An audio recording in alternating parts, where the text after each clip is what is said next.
May 14th, 1940, Rotterdam. The sky turned black at 2 in the afternoon. Hendrika van der Meer stood in her classroom in Utrecht, 20 miles away, and heard the distant rumble. It sounded like thunder, but the sky had been clear that morning. She walked to the window. Her students, 30 children between ages 8 and 12, stopped their arithmetic lessons and turned their heads toward the sound. The rumbling grew louder. Then it stopped. An eerie silence followed. Hendrika felt her stomach twist. She had heard whispers that morning. German forces had crossed the border 5 days ago. Everyone said the Dutch military would hold them back for weeks. The radio had promised this. The newspapers had promised this. Netherlands had stayed neutral in the Great War. Surely that would count for something now. At 3 o'clock, the school principal knocked on her door. His face was pale. He gathered all the teachers in the hallway and spoke in a whisper. Rotterdam had been bombed. The entire city center was gone. 900 civilians dead in 15 minutes. 80,000 people had no homes. The words did not make sense to Hendrika. An entire city could not just disappear. But the principal's hands were shaking. He dismissed school early. The children ran home through the streets, their faces confused and frightened. Hendrika walked home slowly. Her husband, Willem, was somewhere with his unit near the Belgian border. He had left 3 days ago with his rifle and his courage. He had kissed her goodbye and promised the Germans would never reach Utrecht. The Dutch had flooded the lowlands, he said. The water barriers would stop the tanks. The military leaders had a plan. Everything would be fine, but everything was not fine. When Hendrika reached her small apartment, she turned on the radio. She sat at the kitchen table and waited. The clock on the wall ticked. 5 minutes passed. 10 minutes. Then the announcement came. The voice on the radio was steady but tired. General Winkelmann was speaking. The Netherlands military was laying down its weapons. After 5 days of fighting, the war was over. The Germans had threatened to bomb more cities. Utrecht would be next, then The Hague, then Amsterdam. To save civilian lives, the Netherlands was surrendering. Hendrika stared at the radio. 5 days. They had lasted 5 days. In the Great War, Belgium had fought for 4 years. Poland had fought for a month, just last year. But the Netherlands, with its proud history and its promises of neutrality, had fallen in less than a week. She thought of Willem. Was he putting down his rifle right now? Was he ashamed? Was he even alive? She turned off the radio and sat in silence. Outside her window, she heard neighbors talking. Their voices were low and angry. 5 days, someone said. Just 5 days and it's over. Another voice answered, What can we do now? Nothing. There's nothing left. Someone was crying. The shame felt thick in the air, like fog rolling in from the North Sea. For 20 years, the Dutch had told themselves they were safe. They had avoided the Great War. They had stayed neutral. They had believed their water barriers and their small but professional army would be enough. Every expert had said so. Every newspaper had printed reassuring articles. The military leaders had appeared on newsreels looking confident in their pressed uniforms. All of it had been wrong. The Germans had come with paratroopers who dropped from the sky. They had come with dive bombers that screamed as they fell. They had come with a brutality that made neutrality meaningless, and water barriers look like puddles. Over 2,000 Dutch soldiers were dead. The entire Air Force had been destroyed in 3 days. Most of the planes never even left the ground. That evening, Hendrika's neighbor, Mrs. de Jong, knocked on her door. The old woman's eyes were red from crying. She had 2 sons in the military. She had heard nothing from either of them. The 2 women sat at the kitchen table and drank weak tea. They did not know what to say. What do you say when your country has vanished in 5 days? Then Mrs. de Jong leaned forward. She had heard something strange, she said. Her nephew worked at the post office. He had been sorting international mail that afternoon when he saw a telegram. It was from the Dutch embassy in London. The telegram said that Canada was mobilizing more troops. Even though France was falling and Belgium had been overrun, Canada was sending more soldiers. They were not stopping. They were not surrendering. They were preparing to keep fighting. Hendrika felt something strange in her chest. It was not quite hope. It was more like a question. She looked at Mrs. de Jong and asked quietly, "If Canada fights on, why couldn't we?" The words felt dangerous to say out loud. They felt like a betrayal of the generals who had ordered the surrender, but they also felt true. Mrs. de Jong said nothing. She just looked down at her tea. But Hendrika saw something in the old woman's face.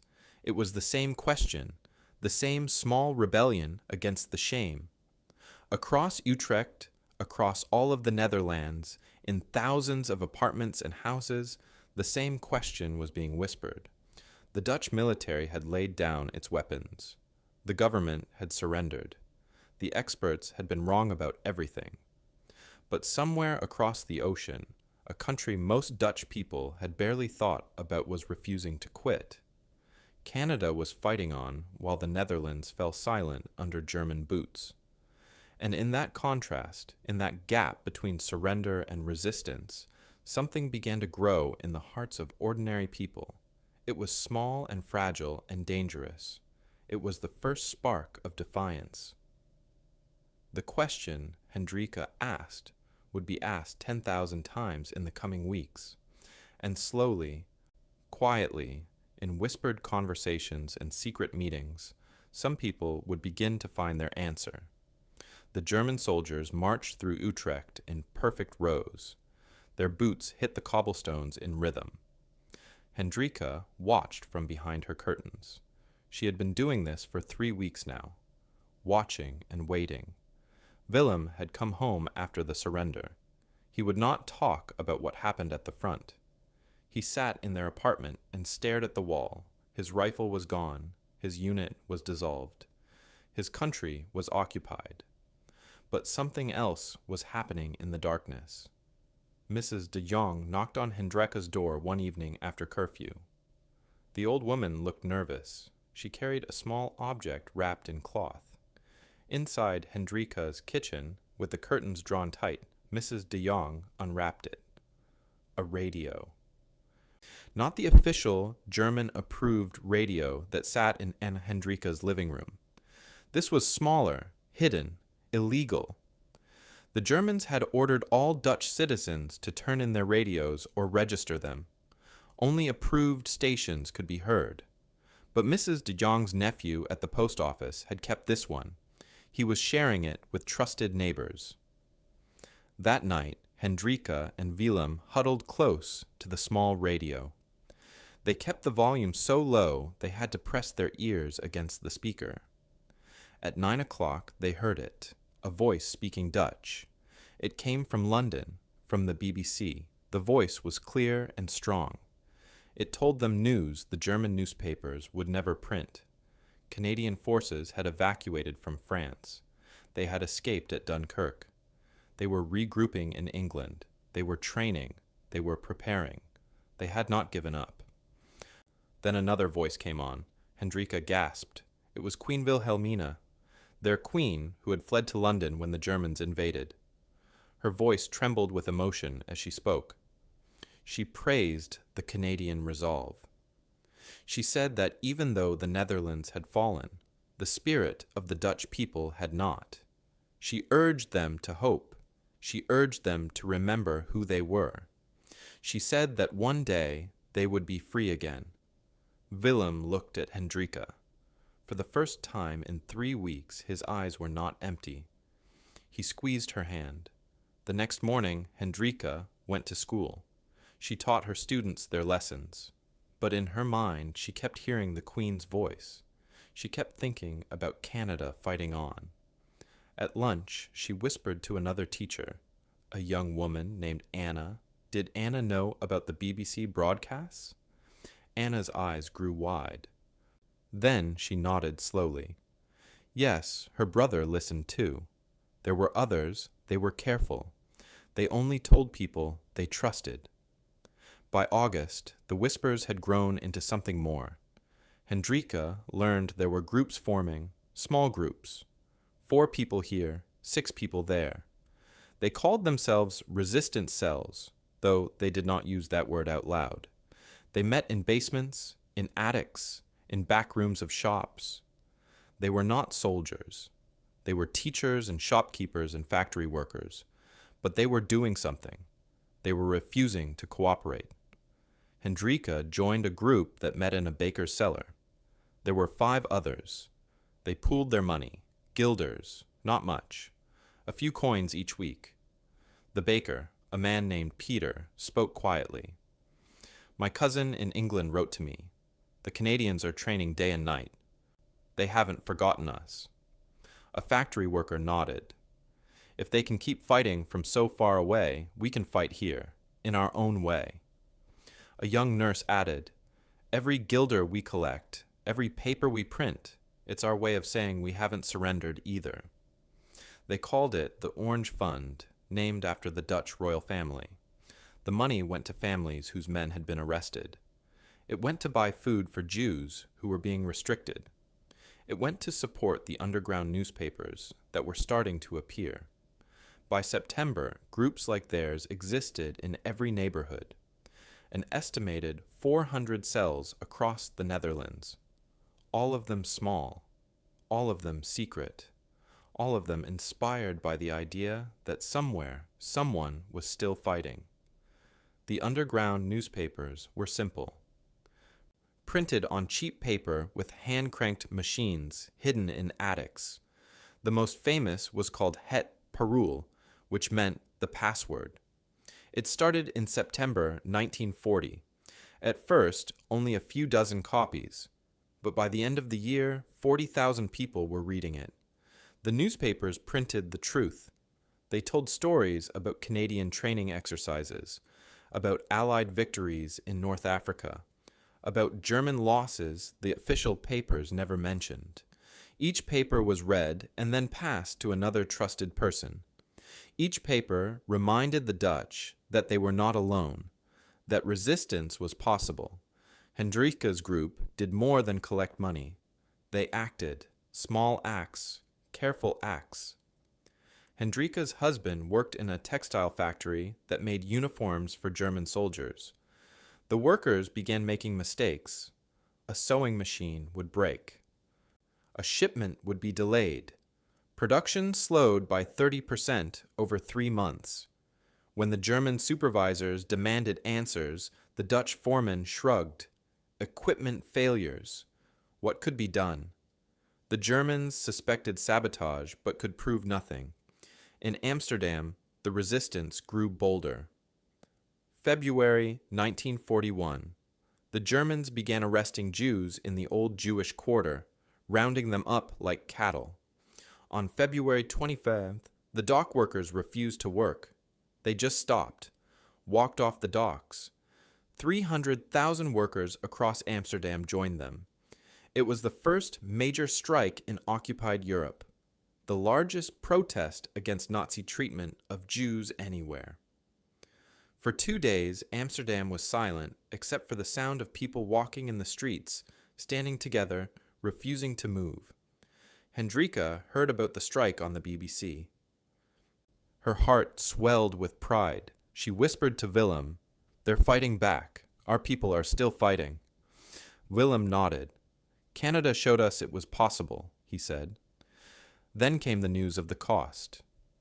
9 strike leaders were taken to a field outside the city and shot. 400 more were arrested and sent to camps in Germany. The strike was crushed with violence, but everyone knew what it meant. The Dutch spirit had not died. The example Canada had set, fighting on when others fell, had taken root. It had grown into something the Germans could beat down, but never fully destroy. By the end of 1941, Hendrika's resistance cell had grown to 12 people. They helped hide Allied pilots who had been shot down over the Netherlands. They created false identity papers for Jews. They distributed the underground newspapers. Every act was small. Every act was dangerous. The penalty for resistance was death. Hendrika knew this. They all knew this. But they kept going because they had learned something important. Surrender of weapons did not require surrender of will. The Dutch military had laid down its guns, but the Dutch people were learning to fight in new ways. Ways that did not need tanks or planes. Ways that required only courage and the memory that somewhere across the ocean, people who barely knew them had refused to quit. And if Canada would not quit, neither would they. By 1943, everything had changed. The small groups that met in basements had become a network. Over 25,000 Dutch civilians were now part of organized resistance. They had learned to move in shadows. They had learned to trust carefully. They had learned to fight without firing a single shot. Hendrika's cell had expanded beyond anything she imagined that first night, listening to the illegal radio. They now coordinated with other cells across Utrecht and beyond. They had contacts in Amsterdam, Rotterdam, and The Hague. The whispered hope from 1940 had become organized defiance. The resistance specialized in hiding people. Allied pilots whose planes had been shot down over Dutch territory needed to escape back to England. The resistance built secret routes, safe houses connected like beads on a string, stretching from the crash sites to the coast. Hendrika's apartment became one of these safe houses. She and Willem hid 17 different airmen over 2 years. Most were British or American. 2 were Canadian. The Canadians stayed for 3 weeks, waiting for false papers. They told Hendrika stories about training camps in England, about how Canadian forces had grown from a small group in 1940 to a full army, about how they promised to return and liberate the Netherlands. Hendrika fed them from her meager rations. She taught them basic Dutch phrases so they could pretend to be deaf mutes if stopped by German patrols. Then she passed them to the next safe house, and they moved one step closer to freedom. The numbers were staggering. By 1943, the Dutch resistance had helped over 1,500 Allied airmen escape. Each one represented dozens of Dutch civilians risking their lives. Each one was a small victory against the occupation. But the resistance did more than hide pilots. They hid Jews. When the Germans began systematic deportations in 1942, the resistance responded. They created hiding places in attics, behind false walls, in secret rooms beneath shops. Hendrika's neighbor, Mrs. de Jong, hid a Jewish family of 4 in her attic for 18 months. The family never went outside, never saw sunlight, lived on whatever food Mrs. de Jong could spare from her ration cards. 4,000 Jews were hidden this way across the Netherlands. Not enough. Over 100,000 Dutch Jews would die in the camps. But 4,000 lived because ordinary people chose resistance over compliance. The Germans knew they were losing control. Their reports back to Berlin grew frustrated. One document, intercepted by the resistance and printed in Het Parool, said this: "The stubborn hope that Canada and the Allies will liberate them makes governance nearly impossible. The Dutch refuse to accept their place in the new order. The Germans responded with terror. They made examples. They conducted raids.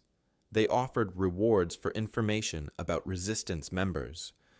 22,000 Dutch civilians would be executed during the occupation for resistance activities. 22,000 people who chose to fight in the only way they could. Hendrika saw the cost up close.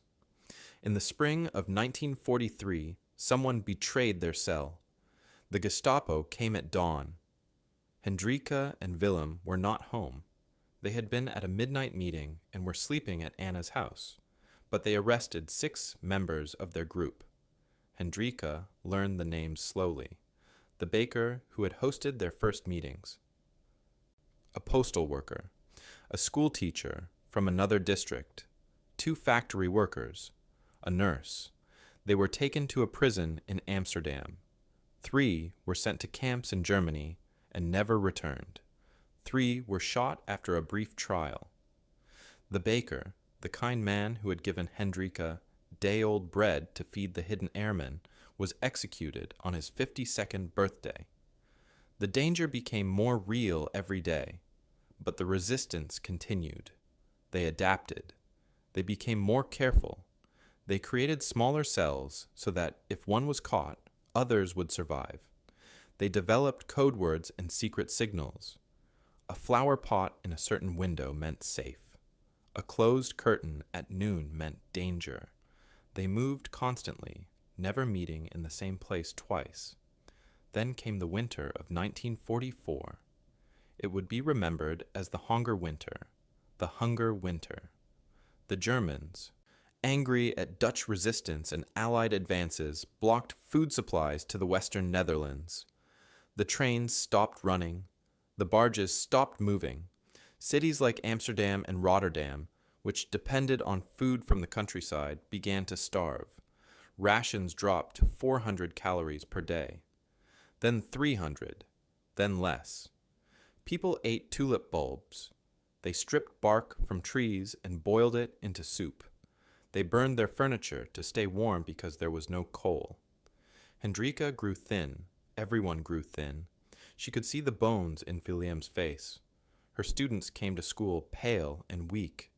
Some stopped coming because they were too hungry to walk.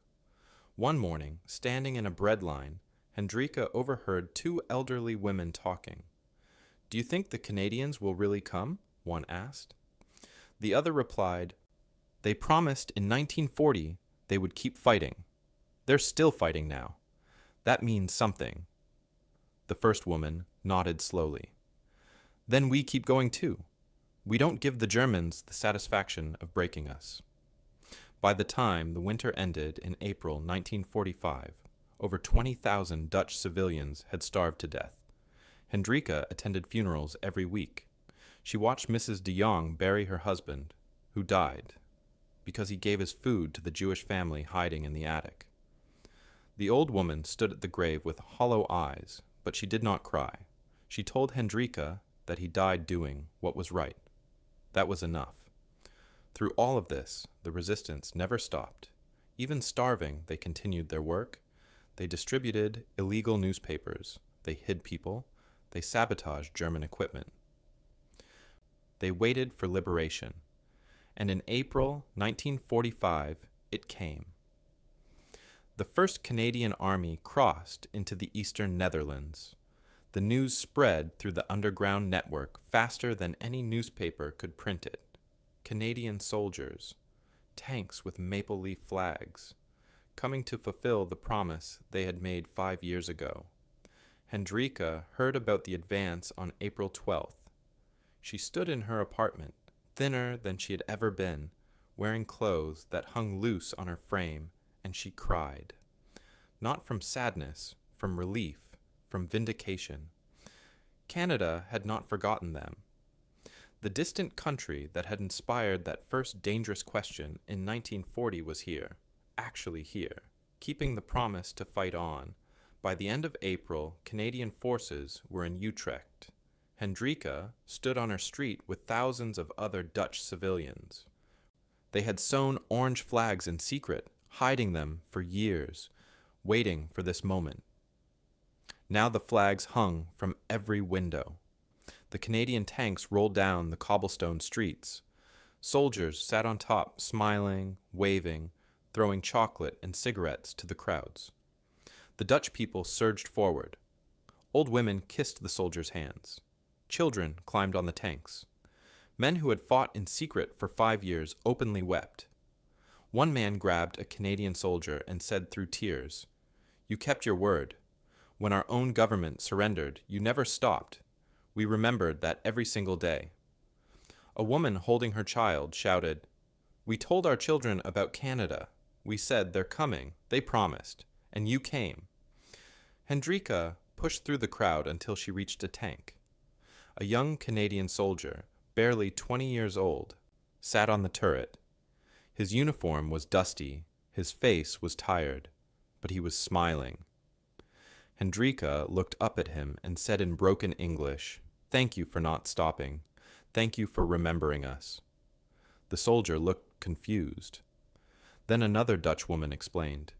Canada had fought on when the Netherlands fell. That had given them hope. That had started the resistance. The soldier's eyes filled with tears. He reached down and shook Hendrika's hand. "We promised we'd come back," he said. "We keep our promises." On May 5th, 1945, the Germans in the Netherlands officially surrendered. 175,000 Canadian troops were spread across the country. They brought food, they brought medicine, they brought liberation. The cost had been terrible. 2,300 Canadian soldiers were buried in Dutch soil. They had died freeing a country most of them had never seen before the war, but they had done it. They had kept fighting when others surrendered, and the Dutch had never forgotten. The war ended, but the memory did not. Hendrika stood in the ruins of Rotterdam in June 1945 and looked at the Canadian soldiers helping to rebuild. They carried bricks. They distributed food from massive supply trucks. They played with Dutch children who had forgotten what it meant to laugh. The statistics of what the Netherlands had endured were almost too large to understand. 210,000 Dutch civilians had died during the occupation, some in executions, some in camps, some from starvation during that terrible final winter. But the resistance had saved thousands more. The pilots who made it home, the Jews who survived in hiding. The small victories that added up to something larger than anyone had imagined in those dark days of 1940. Hendrika returned to teaching in September 1945. Her classroom had broken windows and water damage, but it was still standing. Her students were different now, thinner, quieter, older in ways that children should not be. On the first day, she did not teach mathematics or Dutch grammar. She taught them about Canada. She showed them on a map how far away it was, across an entire ocean. She told them how Canada had refused to surrender when the Netherlands fell, how that refusal had given ordinary Dutch people the courage to resist, how Canadian soldiers had kept their promise to return. The children listened with wide eyes. One boy raised his hand. His father had died in the resistance. He asked if the Canadian soldiers were coming back. Hendrika said no. Most of them were going home now. The boy looked sad. Then Hendrika added, "But we will never forget them, and we will make sure you never forget them either." That promise became something bigger than one classroom. In 1946, Dutch families began organizing ceremonies. Small gatherings at first. A few people laying flowers at the Canadian Military Cemetery in Holton, where 2,300 Canadian soldiers were buried. The graves were marked with simple white crosses and maple leaf emblems. Dutch volunteers came to maintain the grounds. They pulled weeds. They planted flowers. They polished the markers. Some families adopted specific graves. They would visit on birthdays and anniversaries. They would leave notes and flowers for soldiers they had never met but would never forget. Hendrika adopted the grave of Private James Morrison from Toronto. He had died on April 16, 1945, just days before Utrecht was fully liberated. He was 19 years old. Every year on April 16th, Hendrika visited his grave. She brought tulips, orange ones when she could find them. She told him about the Netherlands he had helped save, how the country was rebuilding, how children were growing up free because of what he did. She spoke to the White Cross as if he could hear her. Maybe he could. Maybe the dead know when they are remembered. The tradition spread. By the 1950s, thousands of Dutch civilians were participating in annual remembrance ceremonies. Canadian veterans began returning to visit. They were treated like heroes.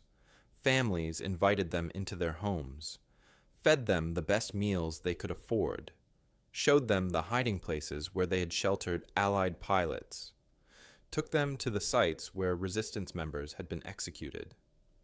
The Canadians were often quiet during these visits. Many cried. They had not known the full story of Dutch resistance during the war. They had not realized how much their decision to keep fighting had meant to occupy civilians. Willem and Hendrika hosted 3 Canadian veterans in their home in 1952. One of them, a man named Thomas from Manitoba, had fought in the liberation of Utrecht. He walked through their neighborhood and kept stopping, kept staring. He told them he remembered these streets from April 1945, but then they had been empty and dangerous. Now children played on them, women hung laundry, shops were open. He turned to Willem and said, "This is why we came. This is why it mattered." That night over dinner, Thomas asked about the Dutch resistance. Willem told him everything about the underground newspapers, the safe houses, the sabotage, the executions, the starvation. Thomas listened without interrupting. When Willem finished, Thomas was silent for a long time. Then he said, "We thought we were liberating you, but you were already fighting. You just didn't have guns." By the 1960s, Hendrika had become a history teacher. She made it her mission to ensure every student learned about the war, not just the facts and dates, the why. Why the Netherlands fell in 5 days, why that mattered, why Canada's refusal to surrender had changed everything. She taught them about resistance, about how ordinary people with no military training had fought back in the only ways they could. She brought in veterans, both Dutch and Canadian. She took students to the cemeteries. She made them understand that freedom was not free, that it required sacrifice, that their country existed because people had been willing to die for it. The bond between the Netherlands and Canada grew stronger with each generation. Dutch children learned Canadian geography in school. They learned about maple syrup and ice hockey. When Canadian veterans visited, schools would close so children could line the streets and wave flags. The veterans, now old men, would wave back with tears in their eyes. Some Dutch families saved money for years to visit Canada, to see the country that had saved theirs, to shake hands with Canadians and say thank you in person. The numbers told the story. By the year 2000, over 75,000 Dutch civilians visited the Canadian war cemeteries in the Netherlands every year. Every single grave was adopted by a Dutch family. Not one Canadian soldier buried in Dutch soil was forgotten. The tradition passed from grandparents to parents to children. New generations took up the responsibility. They learned the names, they learned the stories. They kept the promise Hendrika had made in 1945. Hendrika herself lived until 1998. She was 91 years old. She had taught history for 40 years. She had visited Private Morrison's grave every April 16th for 53 years. In her final years, her students would push her wheelchair to the cemetery. She could barely see, but she knew the way by heart. She would sit by the White Cross and tell James Morrison about the New Netherlands, about the European Union, about prosperity and peace, about how his sacrifice had made all of it possible. Her last visit was April 16th, 1998. She died 3 months later. At her funeral, a Canadian flag was draped alongside the Dutch flag. A Canadian veteran, now 94 years old, traveled from Vancouver to attend. He stood at her grave and saluted. The lesson of 1940 lived on. It was not a lesson about military strategy or political alliances. It was deeper than that. It was about human nature. about what happens when one group of people refuses to abandon another, even when the cost is high and the outcome uncertain, about how hope can be a weapon more powerful than bombs, about how the choice to keep fighting, to not surrender to darkness, can inspire others to find their own courage. The Dutch learned in 1940 that distance does not determine duty, that Canada, a nation across an ocean, could matter more to their survival than their own government surrender. They learned that resistance begins with a question, a dangerous, whispered question in a kitchen after curfew. If they fight on, why can't we? That question changed everything. It led to 25,000 civilians joining the resistance, to 4,000 Jews hidden and saved, to 1,500 Allied pilots returned to the fight, to a people who refused to let occupation destroy their spirit. And it all began because Canada would not quit, because somewhere in the darkness of May 1940, when Europe was falling and hope seemed lost, a distant nation said no. We will keep fighting. We will not forget you. We will come back. And they did. And the Dutch remembered. And 70 years later, their children still lay flowers on Canadian graves and whisper thank you to soldiers who never went home. Because some debts can never be repaid, only honored, only remembered, only passed down through generations as a reminder of what humanity looks like when it refuses to surrender to evil.